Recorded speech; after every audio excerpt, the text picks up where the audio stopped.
Iginiit ng Bureau of Immigration na hanggang ngayon, wala silang record na lumabas ng bansa ang business tycoon at wanted na si Charlie Atong Ang.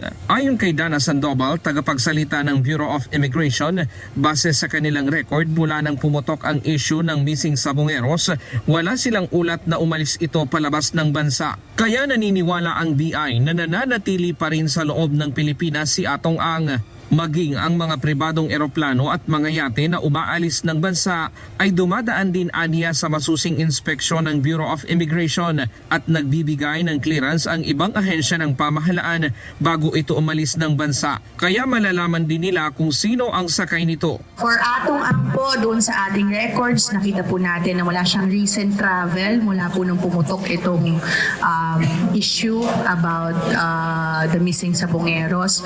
So sa record po natin, nakikita po natin that he is still in the country.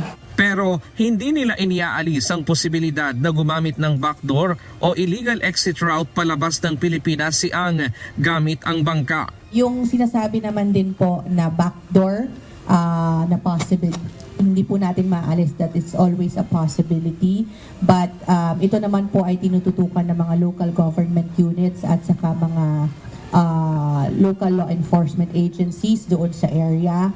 And kapag meron po silang na-encounter na individual that is attempting to illegally cross the border, ay pinagbibigay alam po nila sa immigration para ma-verify din yung identity ng mga taong iyon. Sa ngayon, wala rin silang natatanggap na ulat mula sa mga LGU ng paglabas ni Ang. Matatanda ang ilang personalidad na ang naiulat na lumabas ng bansa gamit ang backdoor exit, kabilang na si Go Huaping alias Alice Go na naibalik din sa bansa at kasalukuyang nahaharap sa kasong may kinalaman sa mga Pogo Hub sa bansa.